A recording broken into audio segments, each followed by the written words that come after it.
The Maltese vegan.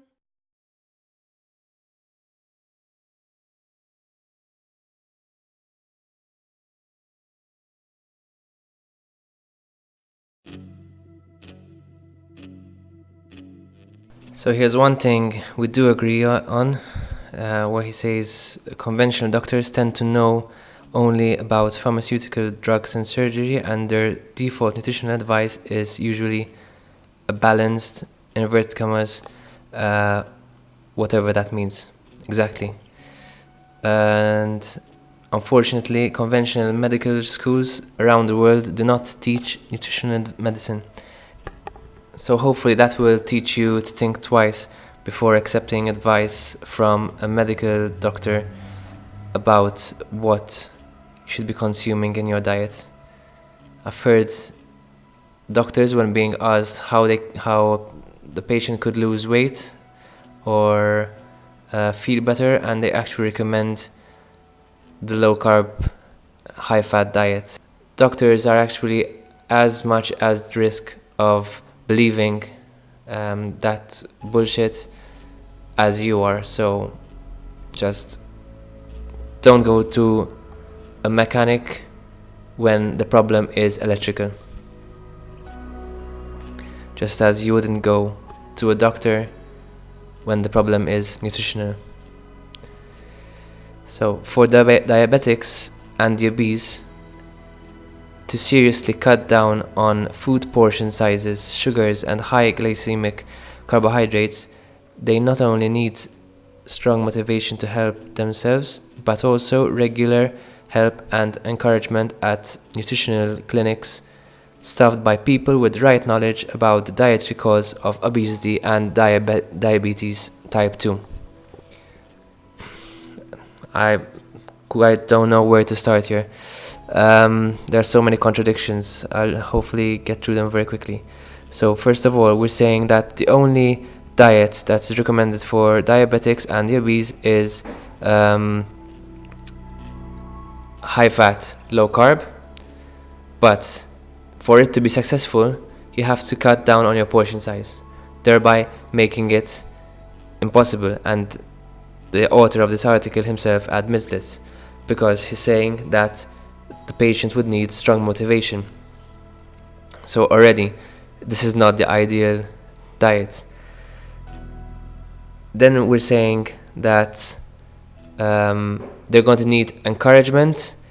They have to get this encouragement from nutritional clinics, which are staffed by people who supposedly know enough about the dietary needs to cure diabetes type 2 or control it. In other words, if he's also recommending sending such patients to these nutritional clinics, then these nutritional clinics probably agree with the fact that you need low carbs and high fat.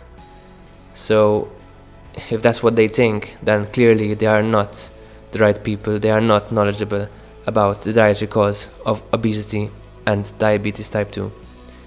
On the other hand, the following doctor does know. He has a few clinical trials to back him up.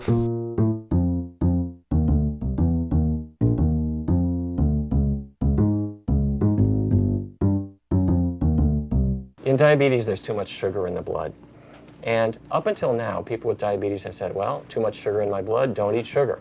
Well, we reasoned that in countries like China, Japan, Thailand, Cambodia, where it's a very high carbohydrate diet but a very low fat diet, given that they have the lowest diabetes rates in the world, we thought it's not carbohydrate.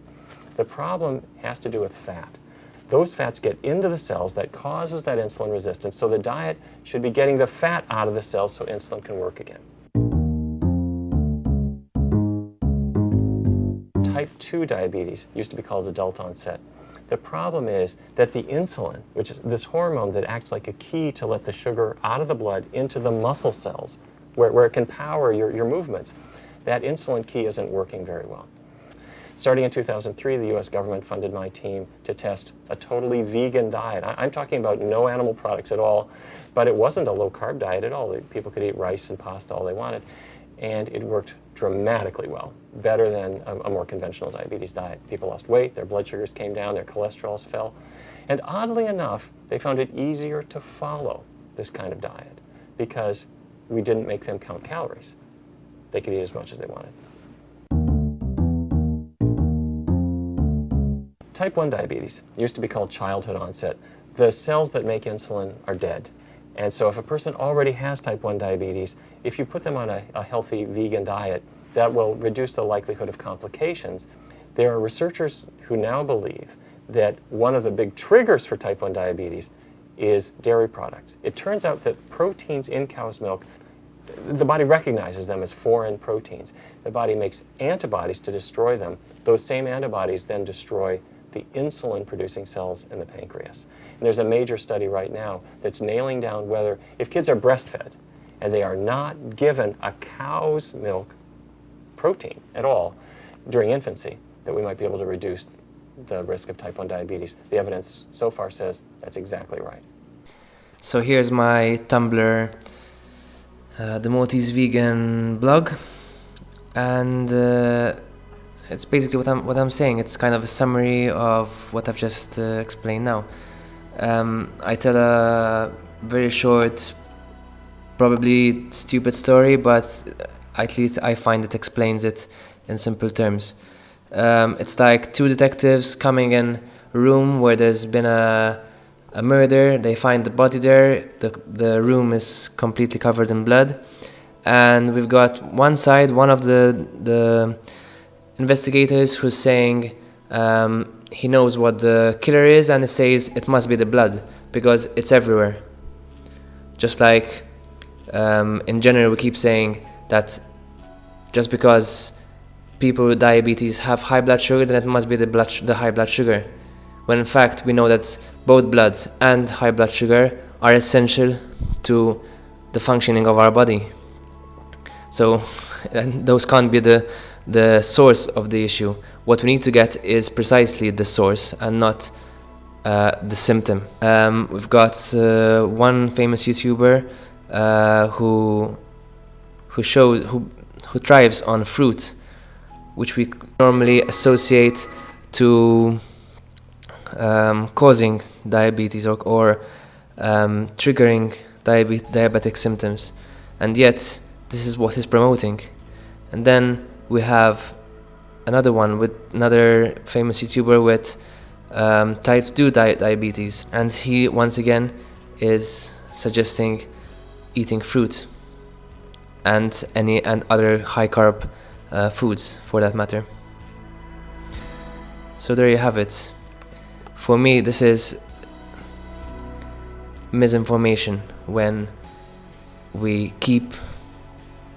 first of all, we twist the facts by saying that this isn't some kind of new theory that low sugar is best for diabetics, and it's also misleading because it lets people believe this and keep on in this vicious circle of insulin, feeling worse, increasing more insulin, going on medication, and just this vicious circle where this whirlpool which keeps sucking them down until they unfortunately pass away.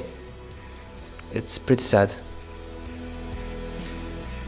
So I hope that this high carb message has gotten through, and I really hope that you could share this video with as many people as possible, because we need to get this message out.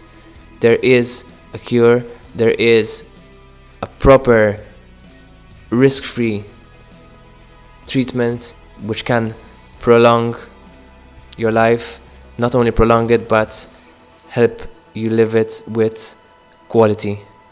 Subscribe, like, share, peace.